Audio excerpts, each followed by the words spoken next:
고난의 시기에 하나님을 묵상하라라는 제목으로 하나님 말씀 나누겠습니다. 어느 병원에 환자가 왔습니다. 의사가 물었습니다. 어디가 아프세요? 그랬더니 환자가 모두 아파요라고 말합니다. 손가락으로 온몸을 짚으면서 여기도 아프고요, 여기도 아프고요, 여기도 아프고요. 그걸 보고 진찰하던 의사가 결론을 내렸습니다. 병명 손가락 골절. 손가락이 아프니까 그 손가락으로 어디든 찔러도 아픈 거예요. 여기도 아프고 여기도 아프고 여기도 아프고. 결국 손가락이 아픔의 근본적인 이유였습니다. 사랑하는 여러분, 우리의 고난도 그렇습니다. 고난의 근본적인 이유가 해결되지 않으면 어떤 상황에서도 고난이에요, 아파요, 힘들어요, 괴로워요, 계속 이 말은 나올 것이다 라는 것입니다. 같은 의미로 인도 설악 가운데 이런 이야기가 있습니다. 어떤 마술사가 쥐 한 마리를 관찰했습니다. 그런데 쥐가 고양이를 너무 무서워하는 거예요. 그걸 보고 마술사가 불쌍히 여기는 마음, 궁율의 마음이 들었나 봅니다. 그래서 변신, 능력을 가지고 쥐를 고양이로 변신시켜 주었습니다. 이제는 두려움 없이 행복하게 살겠지라고 생각했는데 봤더니 고양이로 변한 쥐가 이번에는 개를 무서워하는 거예요. 또 무서워하는 거예요. 그래서 또 불쌍해서 마술사가 그 고양이로 변한 그 쥐를 이번에는 개로 변신시켜 주었어요. 이제는 행복하겠지, 이제는 잘 살겠지 했는데 어느 날 봤더니 이번에는 또 호랑이를 무서워하는 거예요. 그럼 어떻게 해요? 한 번 더 불쌍해서 이번에는 호랑이로 변신시켜줬대요. 이제는 정말로 만물의 영장이니까 행복하게 담대하게 살겠지 했는데 이번에는 또 사냥꾼을 무서워하더래요. 마술사가 어떻게 했을까요? 사냥꾼으로 만들어줬을까요? 아닙니다. 이랬대요. 내가 아무리 너를 바꾸어도 너의 두려움이 끝나지 않는구나. 안 되겠다. 너는 쥐로 다시 돌아가라. 여러분, 이 이야기도 결국 같은 메시지 아닙니까? 우리의 근본적인 문제가 해결되지 않으면 아무리 상황과 환경이 바뀌어도 결국은 행복할 수 없다라는 것입니다. 본질적인 이유, 근본적인 이유가 바뀌어야 된다라는 것입니다. 우리는 욥기를 통해서 욥의 고난을 계속 보고 있습니다. 중요한 것은 우리에게도 욥과 같은 고난이 있지 않습니까? 내가 잘못해서 오는 고난도 있지만 사회적인 고난, 또 이런 코로나 같은 내가 아무런 잘못도 없는데 당하는 고난도 있죠. 중요한 건 좋든 싫든 우리의 삶에도 고난이 다가온다라는 것입니다. 그럼 우리는 그 고난을 어떻게 잘 이겨낼 수 있을까요? 오늘 성경의 근본적인 답이 뭘까요? 근본적인 답은 하나님을 묵상하라입니다. 그것이 근본적인 해결책입니다. 그것이 안 바뀌면 이번에는 물질 때문에 힘들다고 말하고, 물질이 해결되면 이번에는 자녀 때문에 걱정이라고 말하고, 자녀가 좀 나아지면 이번에는 남편 때문에 속이 상한다고 말하고, 그 맨날 그냥 죽겠다 힘들다, 도대체 행복하다는 말이 언제 나올지 몰라요. 근본적인 해결책이 나오지 않으면 우리 인생은 날마다 불행의 연속, 지옥 같은 삶이 될 수밖에 없다라는 것입니다. 그러므로 고난의 때에 하나님을 묵상하십시오. 묵상이라는 말은 쉽게 말해서 좀 더 깊게, 좀 더 넓게, 좀 더 많이 생각하라라는 것입니다. 한번 따라할까요? 깊게, 넓게, 많이. 누구를 생각하라? 하나님을 생각하셔야 돼요. 자, 그런데 이 말은 많은 의미를 담고 있습니다. 크게 세 가지로 나눌 텐데, 첫 번째로는 하나님을 묵상하라는 말은 내 신세를 묵상하지 말라는 거예요. 특별히 고난의 때 이거 조심해야 돼요. 자꾸 실패하는 사람, 불행한 사람을 보면 자꾸 자기 신세를 묵상해요. 내 신세가. 나를 묵상하면 안 돼요. 특별히 잘못된 관점을 가지고 내 신세를 묵상하면 안 돼요. 제가 설교를 준비하다가 칼럼 하나를 발견했습니다. 크리스찬 투데이라는 기독교 신문에 실린 칼럼인데 그중 한 부분을 읽어드릴게요. 한번 들어보십시오.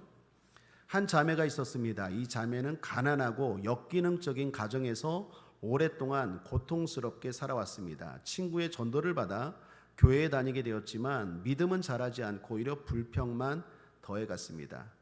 하나님은 다른 모든 사람들을 사랑하시지만 자신만은 사랑하지 않으시는 것 같았지요. 구원을 받았다는 확신도 생기지 않았고 기도를 하면 원망하는 소리만 흘러나왔습니다. 날마다 밤만 되면 베갯머리가 흥건히 젖을 정도로 소리쳐 울면서 하나님께 자신의 불행만을 말했습니다. 하나님이 계시다면 왜 저를 이토록 고통스럽게 내버려 두십니까? 저를 왜 이런 환경에서 태어나게 하셨습니까? 왜 저에게 이런 부모를 주셨습니까? 제 슬픔과 고난이 얼마나 깊고 큰지 아십니까? 이렇게 내버려 두실 거면 차라리 저를 내려가세요. 죽여주세요. 이 자매의 절규는 오랫동안 계속되었습니다. 그러는 사이에 그녀는 자신을 세상에 둘도 없는 가여운 사람으로 낙인 찍어 버렸습니다. 언제나 자기 자신만 생각하면 불쌍해서 견딜 수 없었습니다. 세상에 나보다 더 불쌍한 사람이 있을까? 나보다 불행한 사람은 없을 것이다. 자책했습니다. 그러는 사이에 나이를 먹었고 결혼도 하게 되었습니다. 이 자매는 결혼이 자기의 불행을 감소시켜 줄 것이라 생각했습니다. 그러나 결혼 이후에 외로움과 슬픔은 더 커져버렸고 자기 자신에 대한 연민의 마음은 더욱더 커져갔습니다. 자신의 고통을 온통 남편의 탓으로 돌리며 수시로 분노의 감정을 남편을 향해 폭발시켰습니다. 처음에는 남편이 놀라며 위로하였는데 어느 순간부터는 자신이 감당할 수 없다고 남편도 여기게 되었습니다. 툭하면 남편을 원망하고 눈물을 뚝뚝 떨구게 되니 처음에는 불쌍한 마음으로 위로도 했으나 시간이 흐를수록 점점 지겨워지고 싫어하게 되었던 것이지요. 이제는 아내가 아무리 구슬프게 울고 있어도 위로의 말 한마디 건네지 않게 되었고 관심도 두지 않게 되어버렸습니다. 또 시작이다, 또 시작이야. 어휴, 내가 이런 여잔 줄을 모르고 결혼을 하다니. 마침내 남편마저도 자신을 자책하였고 이 부부는 회복이 어려운 지경까지 치닫게 되었습니다. 여기까지 읽죠. 여러분, 이 자매의 문제가 뭡니까? 자기 연민이에요. 자기 연민. 나처럼 불쌍한 사람이 있을까? 나처럼 불행한 사람이 있을까? 그 연민이 심하다 보니까 아무리 환경이 바뀌어도 행복할 수 없는 거예요. 근본적인 문제가 해결되지 않으니까 아무리 좋은 남편을 만나고 좋은 환경이 바뀌어도 행복해질 수가 없는 거예요. 우리 인생이 불행하고 불쌍할 수 있습니다. 그러나 기억할 것은 우리보다 불쌍한 사람 훨씬 많아요. 우리보다 불행한 사람 훨씬 더 많아요. 나보다 불행하고 불쌍한 사람 훨씬 많아요. 무엇보다 예수님은 우리보다도 훨씬 더 이 땅에서 불쌍하고 불행하게 살았어요. 그리고 그 예수님이 우리의 불쌍하고 불행한 삶을 바꾸어 주실 줄 믿습니다. 믿으십니까? 그런데 이 자매처럼 자기 연민에 빠져버리면 환경이 바뀌어도 절대로 좋아질 수 없다라는 것입니다. 이 자매 같은 자기 연민에 빠지면 안 좋은 것에 대해서 전문가들이 4가지를 지적합니다. 첫째는 자기 연민에 빠지면 아무리 좋은 것이 와도 보지 못한다는 거예요. 안 그렇겠습니까? 인생은 누구에게나 기회가 온다고 하죠. 특별히 아무리 어려운 사람도 3번의 기회는 온다고 하죠. 근데 자기 연민에 빠지면 기회를 기회로 볼 줄 몰라요. 기회를 놓치는 거죠, 맨날. 2번째, 자기 연민에 빠지면 자신의 힘과 에너지를 낭비하게 되는 거예요. 행복하고 즐겨야 되는 힘을 써야 되는데 맨날 슬퍼하는 일에 힘을 쓰고 염려하는 일에 힘을 쓰고 그게 낭비죠. 발전적이고 생산적인데 힘을 써야죠. 기도하는 데 힘을 쓰고 하나님 앞에 복받는 데 힘을 써야지. 근데 이런 데 낭비하게 되는 거예요. 3번째는 건강에도 안 좋습니다. 자기 연민이 강하면요, 면역계의 저항력을 현저하게 감퇴시킨다고 해요. 그래서 미국 의학협회는 말하기를 비관주의, 자기 연민은 만병이 다가옴을 알리는 만종이다라고 경고한다고 합니다. 자기 연민에 빠지면, 비관주의에 빠지면 계속해서 불행한 일들, 몸도 약해지는 거예요. 그 욥기에 보면 요즘 우리가 욥기 읽지 않습니까? 욥이 그런 말 하잖아요. 내가 두려워하는 그것이 내게 임하였구나. 내가 자꾸 그걸 생각하고 그걸 두려워하고 자기 연민에 빠지고 불쌍하다 생각하니까 그게 오히려 나에게 오는 거예요. 사랑 여러분, 예수님이 하신 말씀 가운데 가장 위대한 말씀이 뭡니까? 내 믿음대로 될지어다. 여러분이 말한 대로 되는 거예요. 근데 내가 자꾸 죽겠다, 힘들다, 나는 불쌍한 사람, 나보다 불쌍한 사람이 어디 있어? 그러면 계속 그 불쌍한 일들만 오는 거예요. 에레미야서 6장 유명한 말씀이 있지 않습니까? 이것이 그들의 생각의 결과라. 하나님이 심판하면서 이게 너희들의 생각, 말의 결과래요. 날마다 불쌍하고 불행한 거 생각하니까 그런 것들이 찾아오는 거예요. 꽃처럼 향기를 내야 나비가 날아오죠. 우리가 입술을 가지고 향기로운 말들, 긍정적인 말들, 건강한 말들 해야 좋은 일들이 자꾸 생기는 거죠. 자꾸 입을 열면 냄새가 나면 벌레들만, 구더기들만 오는 거 아니겠어요? 똑같습니다. 네 번째, 마지막으로 자기 연민이 나쁜 것은요, 패배주의를 불러온대요. 안 그러겠습니까? 난 불쌍해, 난 불행해. 성공할 수 없겠죠. 그리고 제가 추가로 하나 덧붙인다면 다섯 번째, 자기 연민이 나쁜 건요, 반드시 마귀가 그걸 이용해요. 그래서 나쁜 거예요. 내가 불쌍하다 하잖아요. 그럼 마귀는요, 한 10배, 20배는 부채질해요. 마귀는 부채질하는 거에 달인이에요. 내가 처음에는 그냥 생각 없이 난 불쌍해 한번 하잖아요. 그럼 어느 순간 마귀가 그걸 탁 잡아서 그렇지, 너는 불쌍한 애야 그러면서 다다다다다닥 해요. 그러면 지나온 시간들에서 좋은 기억들도 많은데 수은 불쌍한 생각들만 다다다다닥 생각나게 만들어요. 이게 마귀가 역사하는 거예요. 마귀에게 틈을 주는 거예요. 그러므로 자기 연민은 아주 나쁜 것입니다. 마귀는 우리로 하여금 스스로 자멸하게 만들어요. 그래서 자기 연민에서 벗어나야 합니다. 그 방법이 뭡니까? 자신을 묵상하는 게 아니라 하나님을 묵상해야 돼요. 자기 연민의 근본적인 원인은 잘못된 묵상에서 나오는 겁니다. 하나님을 묵상해야 되는데 자꾸 그것도 자신의 신세 한탄을 자꾸 생각하고 또 생각하는 거기서부터 문제가 생긴다라는 것입니다. 그러므로 묵상의 대상을 바꿔야 돼요. 특별히 고난의 시기에는 더욱더, 힘들 때는 더욱더 바꿔야 돼요. 한번 따라할까요? 하나님, 하나님, 하나님, 하나님, 하나님. 계속 하나님을 말하고 하나님을 생각하고 하나님을 묵상해야 돼요. 특별히 어렵고 힘들 때. 여러분이 특별히 자신이 불쌍하다고, 불행하다고, 지금 힘들다고 생각하는 분들 계십니까? 그렇다면 더욱 하나님을 생각하고 행복한 생각, 행복한 마음을 가지시길 바랍니다. 한번 따라할까요? 나는 행복하다. 철야기도하는 나는 승리자다. 불쌍한 사람 아니에요. 불행한 사람 아니에요. 나는 승리자예요. 기도할 줄 아는 승리자, 하나님을 찾을 줄 아는 승리자, 하나님께 맡길 줄 아는 승리자, 지혜자, 능력자, 복받을 자, 그런 생각 놓치지 않게 되길 바랍니다. 두 번째로 하나님을 묵상하라는 것은 사람의 도움을 너무 기대하지 말라는 거예요. 우리는 서로 위로해야 됩니다. 특별히 고난의 시간에 우리 주변에 어려운 사람들이 있다면 이유를 불문하고 위로부터 해주어야 돼요. 아픈 사람이 있습니까? 사고를 당한 사람이 있습니까? 문제를 만난 사람이 있습니까? 그렇다면 교회가 할 일은, 우리가 할 일은 위로입니다. 불쌍히 여기는 마음, 궁휼의 마음으로 돼야 됩니다. 성경도 이걸 가르치죠. 한 군데만 소개하면 데살로니가전서 5장 14절에 규모 없는 자들을 권계하며 마음이 약한 자들을 안위하고 힘이 없는 자들을 붙들어주며 모든 사람을 대하여 오래 참으라. 선하게 대하라는 거죠. 그럼에도 분명히 우리가 기억할 게 있습니다. 사람의 위로는 한계가 있어요. 또 하나, 사람의 위로는 실수도 있어요. 여러분, 욥기를 계속해서 지금 26장까지 우리가 읽었는데 읽으면서 어떤 생각이 듭니까? 욥의 친구들의 위로가 하나도 욥에게 도움이 안 된다는 거예요. 결과적으로는 반대예요. 상황을 더욱 나쁘게 만들었어요. 여러분, 욥의 친구들은 말하는 걸 보면 지식인이에요. 아주 똑똑한 사람이에요. 엘리트입니다. 뿐만 아니라 신앙인이에요.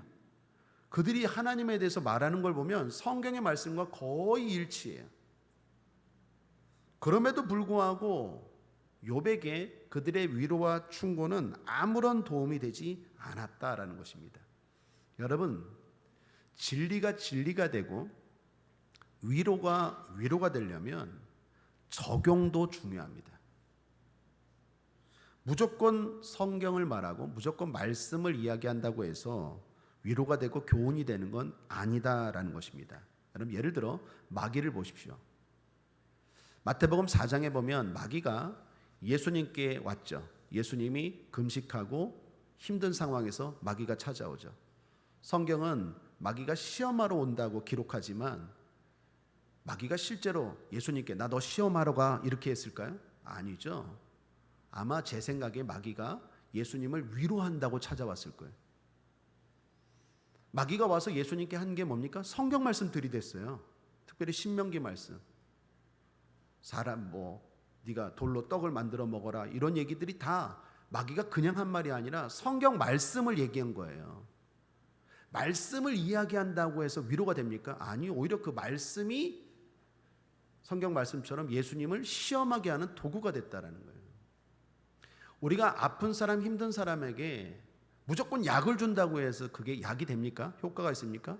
그 사람에게 합당한 정확한 약을 줘야 도움이 되는 거 아니겠어요? 저는 옛날에요, 뭣도 모르고 홍삼을 그렇게 먹었어요.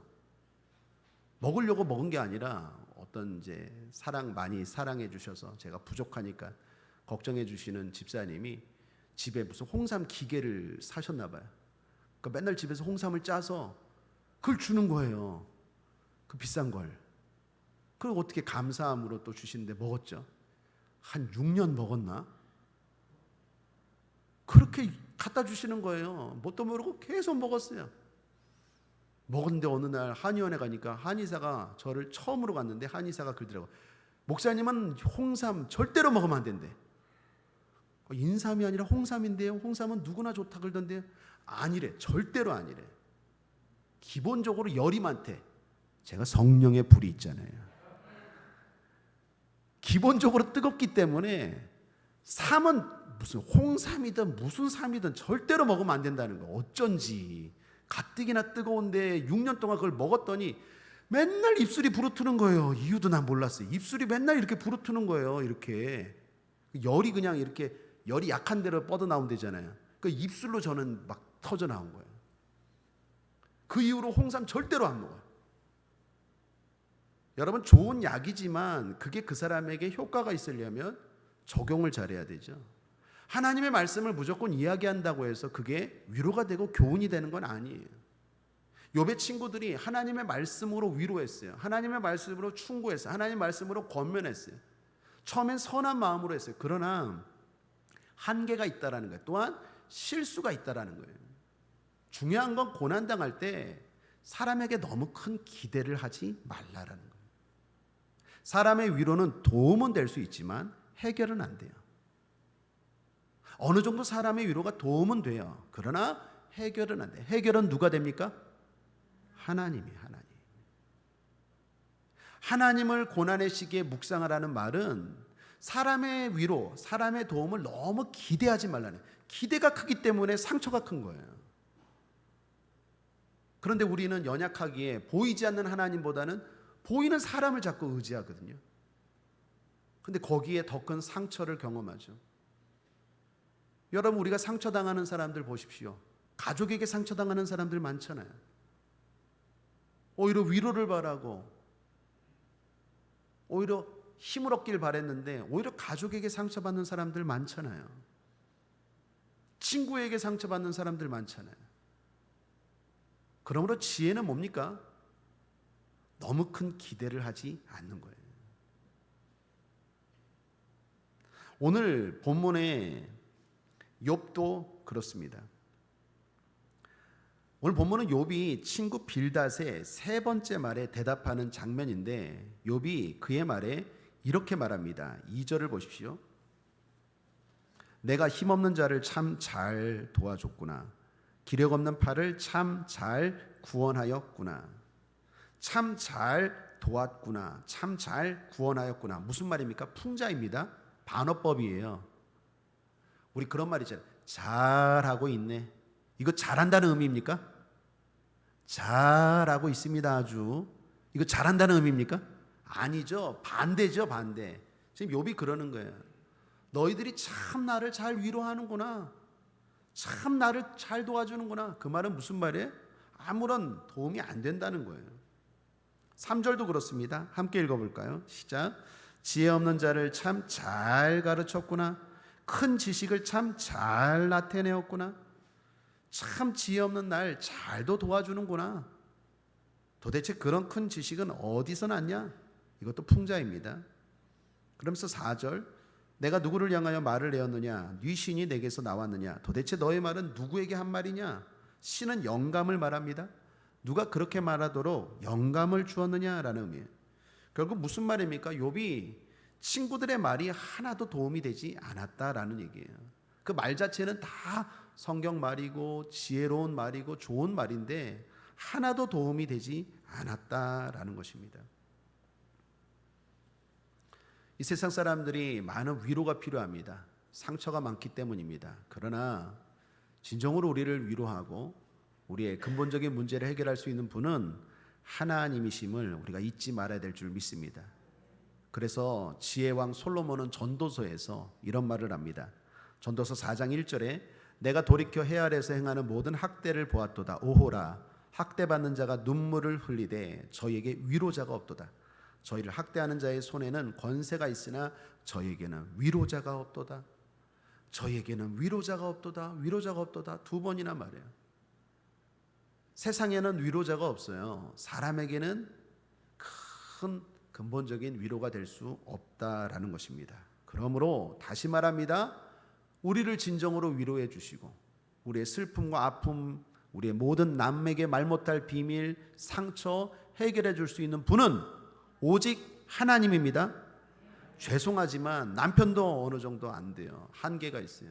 죄송하지만 아내도, 죄송합니다. 목사도 그래요. 저한테 너무 큰 거 기대하지 마십시오. 조그만 거 기대하세요. 큰 거는 하나님이에요.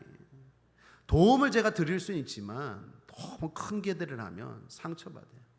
그래서 항상 이야기하잖아요. 따라하겠습니다. 사람은 사랑의 대상, 믿음의 대상은 하나님.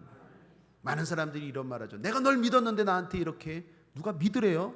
하나님을 믿어야지. 왜 사람을 믿어? 사람은 누구든지 사랑의 대상이에요. 가족도 심지어. 그 생각 꼭 놓치지 말아야 돼요. 특별히 고난의 시기에는 더욱더 사람의 도움을 기대하지 말아야 돼요. 역설적으로 하나님의 도움을 기대해야 돼요. 하나님만이 해결해 줄 수 있습니다. 시편 146편 3절 5절입니다. 방백들을 의지하지 말며 도울 힘이 없는 인생도 의지하지 말지니 그 호흡이 끊어지면 흙으로 돌아가서 당일에 그 도모가 소멸하리로다. 야곱의 하나님으로 자기 도움을 삼으며 여호와 자기 하나님에게 그 소망을 두는 자는 복이 있도다. 복된 여러분들 되시기를 주님의 이름으로 축원합니다. 자, 그럼 마지막 3번째입니다. 하나님을 묵상하라. 말 그대로 하나님을 묵상해야 돼요. 고난의 시기에 하나님을 더 깊게, 넓게, 많이, 자주 하나님을 생각하셔야 돼요. 오늘 욥의 말을 들어보면 그런 생각이 들어요. 제가 오늘 욥기 26장 말씀을 설교를 준비하면서 욥이 반전이 일어나거든요. 욥기 26장은 크게 2단락인데 1절부터 4절까지는 친구에 대한 말이고 5절부터 끝절까지는 하나님에 대한 말이에요. 하나님에 대한 말. 욥기를 읽으면서 오늘도 그렇지만 특별히 드는 생각이 뭐냐? 욥은 고난의 때에 친구들과도 논쟁을 하지만 친구들에게 답변은 짧게 하고 하나님에 대해서 많이 얘기를 해요. 이게 지혜입니다. 이게 답이에요. 오늘도 보십시오. 5절부터 끝절까지 하나님에 대해서 말하는데 이건 단순히 신앙생활하고 단순히 생각해서 한 말이 아니에요. 하나님을 얼마나 욥이 깊게 생각하고 그리고 넓게 자주 크게 생각하는지를 알 수 있어요. 자, 5절부터 한번 보죠. 5절 한번 함께 읽어볼까요? 시작. 음령들이 큰 물과 수족 밑에서 떠나니. 이게 음령은요 죽은 자의 영입니다. 죽은 자들도 떠는 분이 하나님이시다라는 거예요. 다시 말하면 욥은 하나님은 이 세상만이 아니라 저 세상도 다스린다라는 이야기. 여러분이 놀랍지 않습니까? 이게 왜 놀랍냐면 욥은 지금 우리와 똑같은 시대 사람이 아니에요. 구약 시대 사람이에요. 그것도 아브라함과 창세기에 나오는 아브라함과 동시대 때 살았던 사람이에요. 그런데 그때 죽음 이후에 음부, 천국 이것들에 대해서 알고 있다라는 거예요. 지금 우리는요, 신약도 지났고 지금 뭐 흔히 성령 시대라고 말하잖아요. 근데 욥은요, 예수님이 오시기 전에 구약에, 그것도 아주 옛날 사람인데 벌써 이런 거에 대해서 다 알고 있다라는, 그것은 욥이 얼마나 하나님에 대해서 많이 생각하고 묵상한지를 알 수 있는 거예요. 그 사람의 말을 들어보면 우리가 대충 알 수 있잖아요. 또 이렇게 말합니다. 7절 8절도 보십시오. 함께 읽어볼까요? 시작. 그는 북편 하늘을 허공에 펴시며 땅을 공간에 다시며 물을 빽빽한 구름에 싸시나 그 밑에 구름이 찢어지지 아니하느니라. 이야, 표현이 멋지지 않습니까? 같은 말이라도 이게 뭔 말인지 아시겠죠? 하늘을 편대요. 그냥 우리는 하늘이라고 하는데 욥이 생각할 때 하나님의 하늘을 이렇게 돗자리 피듯이 그냥 샥 폈다라는 거예요. 땅을 이렇게 달아놨다라는 거예요. 표현이 너무 멋지지 않습니까? 또 이렇게 말합니다. 비에 대한 얘기의 8절은 물을 빽빽한 구름에 쌌다가 이게 찢어지지 않는 거예요. 구름이 이렇게 물을 이렇게 싸고 있다, 보자기처럼 싸고 있다가 찢어지지 않고 그때마다 이렇게 비를 딱 내린다는 거예요. 참 표현이 놀랍지 않아요? 이건 그냥 생각한 데서 나온 게 아니라 하나님과 하나님의 일에 대해서 많이 생각한 사람이 할 수 있는 말이에요. 9절 10절도 보십시오. 함께 읽겠습니다. 시작. 그는 자기의 보좌 앞을 가리우시고 자기 구름으로 그 위에 펴시며 수면의 경계를 그으셨으되 빛과 어둠의 지경까지 한정을 세우셨느니라. 야, 보좌, 구름, 수평선, 빛과 어둠, 한정. 어둠이 긴 것 같지만 또 아침이 밝아오잖아요. 그죠? 표현이 되게 멋져요. 11, 12절도 함께 읽어보겠습니다. 시작. 그가 꾸짖으신 즉 하늘 기둥이 떨며 놀라느니라. 그는 권능으로 바다를 형용케 하시며 지혜로 라합을 쳐서 파하시며. 하늘 기둥, 아마도 천둥번개 말하는 것 같아요. 하나님의 위대하심을 말하고 있습니다. 12절에 라합이라고 나오죠. 라합은 괴물입니다. 괴물. 고대 신화에 등장하는 악한 세력, 괴물을 라합이라고 말해요. 무슨 말입니까? 하나님 앞에는 어떤 악한 괴물도 악한 세력도 상대할 수 없다. 전능하신 하나님이다 라는 말이에요. 자, 끝으로 14절 함께 읽죠. 시작. 이런 것은 그 행사의 시작점이요 우리가 그에게 대하여 들은 것도 심히 세미한 소리뿐이니라. 그 큰 능력의 우레야 누가 능히 측량하랴. 이런 것은 지극히 작은 시작에 불과하다는 거예요. 하나님은 더 크고 놀라운 분이다라는 거예요. 이처럼 욥의 말을 들어보면 이게 그냥 단순한 말이 아니에요. 하나의 그냥 사건, 자연을 보더라도 그 자연을 통해서 하나님을 얼마나 많이 생각하고 깊게 생각하고 넓게 생각했는지를 볼 수 있어요. 그랬기 때문에 욥이 고난을 이기고 승리한 거예요. 그랬기 때문에 마귀의 유혹에 넘어가지 않고 승리한 거예요. 사랑하는 여러분, 하나님에 대해서 그냥 가볍게 생각하지 말고 다시 말씀드립니다. 묵상하시길 바랍니다. 특별히 고난이 심할 때는 더 하나님을 묵상하시길 바랍니다. 어떤 하나님? 위대하신 하나님. 하나님은 위대하십니다. 자연을 통해서 나의 삶 가운데 일어난 일들을 통해서 위대하신 하나님을 묵상하고 여러분의 입술로 계속 고백하시기를 주님의 이름으로 축복합니다. 하나 더 한다면 하나님의 사랑하심입니다. 오늘 새벽기도 때 나누었죠. 오늘 새벽기도 때 빌닷이 마지막으로 한 말인데 잘못된 말을 하죠. 25장 6절을 보십시오. 함께 한번 읽어볼까요? 시작. 하물며 벌레인 사람 구더기인 인생이랴. 빌닷이 하는 말이에요. 하나님 앞에서 우리는 벌레고 구더기 같은 인생이다 라고 말해요. 여러분, 물질적으로 보면 그렇습니다. 외적으로 보면 그래요. 하나님은 비교할 수 없는 존재죠. 엄청난 존재입니다. 그 하나님 앞에 우리는 아주 부족하고 더러운 존재예요. 그런데 중요한 건 하나님이 그렇게 생각하지 않아요. 하나님이 우리를 그렇게 여기지 않아요. 하나님이 우리를 사랑하십니다. 구더기 같은 더러운 존재인데 하나님이 우리를 존귀하게 되어 있어요. 벌레같이 하찮은 존재인데 하나님이 우리를 크게 생각하세요. 거기에 희망이 있어요. 하나님이 우리를 사랑하신다는 것, 그 하나님을 묵상하시기 바랍니다. 그 하나님을 더 깊게 생각하십시오. 제가 설교 준비하면서 저에 대해서 생각해 봤어요. 지나온 시간들, 하나님이 나를 얼마나 사랑하셨는지, 순간순간 어려운 순간에 하나님이 보호하시고 인도하신 것들 가만 생각해 봤어요.